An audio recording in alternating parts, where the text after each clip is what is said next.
Hey guys, in this video we're going to be checking out the Aeolus 5-inch frame from Atmospheric Adventures, and it's a little picture of what it looks like. But here's all the carbon pieces. I got all the stuff out. I'm going to give you all the measurements and everything, of course, and what comes with it. Well, let's just go over everything that comes with it in terms of the hardware. Here's the pack of screws and some O-rings, and these nylon screws are for mounting your flight controller. You got some nuts and steel screws here. That's for mounting the carbon fiber pod. I'll cover that later.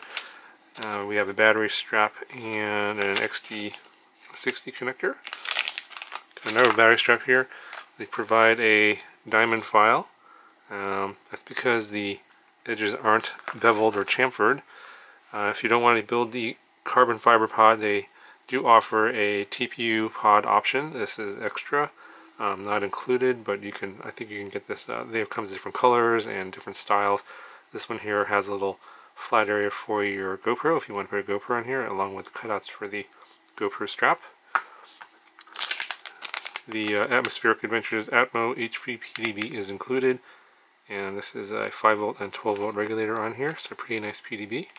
So the frame itself is for 5-inch props. It's a bit of a stretched X frame. It's 210 millimeters motor to motor. It's about 137 millimeters side to side, and I believe it's about 157 millimeters front to back. The carbon fiber here is very nice, as all the frames that come from Atmospheric Adventures. Very solid, good carbon fiber, and I believe the plate here is 4 millimeters thick. I'll go ahead and measure that real quick. And this is the main plate. It's a single main plate, so there's no assembly required for the rest of the plate. And then you got these two side plates here. Those are 3 millimeters each. So the way this thing's going to be put together is going to be like a tank for the carbon fiber pod. It's going to be very durable. And there's a bunch of these other smaller pieces here, like this. This is for the VTX. It's 1.5 millimeters. Let's give you a little bit closer look at the carbon fiber itself here. You can see that it's very nicely cut. There's no burring here, but it is a sharp edge, so that's why they provide the diamond file for you to bevel it out a little bit if you desire. Like I would recommend doing that, for example, in these areas here where the battery strap's going to be. If you can round those out, then it'll be less likely that the battery strap will get cut when you crash. So here are the two side plates that form the pod, and it's a very hefty carbon fiber pod. I'm going to put this together and I'll show you what it looks like, and then let's compare the weight of this together with the carbon fiber pod against the TPU pod. And I'm not really sure which one's going to be heavier.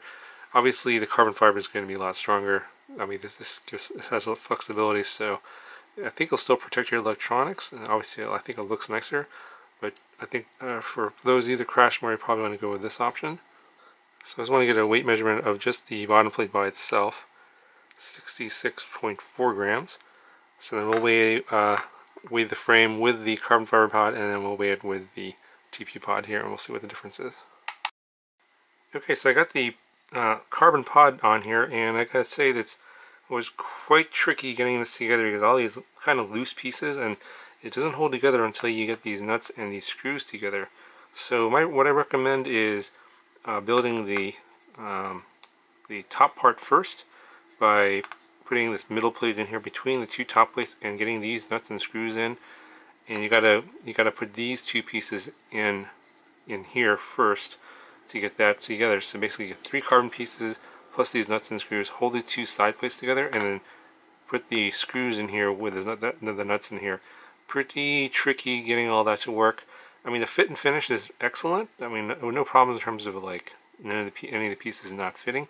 Just the jigsaw puzzle was a little bit challenging getting the pod together, and of course you're going to need to put these in first. I forgot to do that. I had to take it apart again and do this section all over again, which was kind of annoying.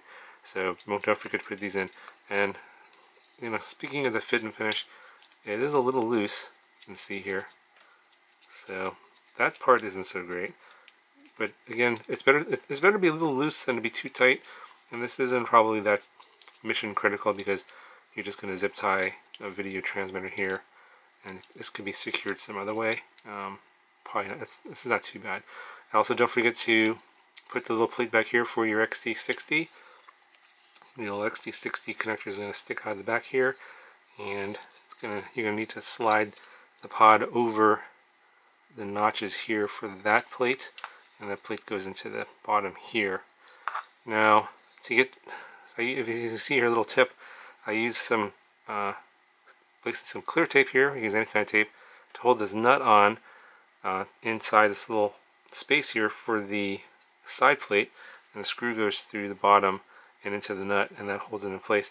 But getting this nut to stay in place while you're putting the screw in was a real hassle, and it kept falling out, so I used a piece of tape to hold it in place while I was putting the screws in to secure the pod in place. So yeah, it was kind of tricky getting all that together. So now we got the pod on and the hardware. Let's see what this weighs. So now, I think it was a 66 before, now we're at 102.2, so quite a bit heavier. So this carbon pod ends up being about 36 grams in weight. So let's see what this TPU pod weighs. So TPU pod weighs about 31 grams, so it's about 5 grams less for the TPU pod versus the carbon pod. Of course, this is going to have a lot more strength than the TPU pod, but I think the TPU pod looks better. Oh, and by the way, there was this extra piece here that I wasn't sure what that was for. This goes here in place of this piece here, and then there's these things that some little screw holes and they're built into the carbon, and I'm not sure what these are for.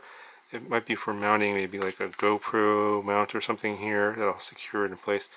No instructions, and I looked on the website, it wasn't clear as to what this was. I'm pretty sure it's for mounting something, I just don't know what. Okay, so I got a little camera in here. See the holes lined up here. You can mount it in this little hole right here for the camera. You can see the camera, if you tilt it up about 45 degrees or so, it's got some pretty good camera protection. If you tend to fly with a little less angle, it's going to look like this, and maybe these little side plates will come into view. Not so sure. But yeah, I mean, if you like flying with a lot of camera tilt, this is it's going to look something like that. And the camera should be fairly well protected, the lens at least, unless you hit directly straight on. These side plates should give you some good protection in a crash. So just taking another look at the TPU pod here, you got your hole for the camera, you got your holes on the side for probably your USB ports, and some little holes here for your ESC wires. The screw holes are here in the bottom. I think you're going to probably have to use some kind of a nut or something. I'm pretty sure that, well, maybe it goes directly into the TPU. It's fairly thick here, so a metal screw going into 4 these should do a pretty good job of holding it on. Yeah, not a whole lot to say about the pod. I mean, it's a well printed pod, good material. It's printed well. You got holes in the back for your video transmitter antennas and receiver antennas.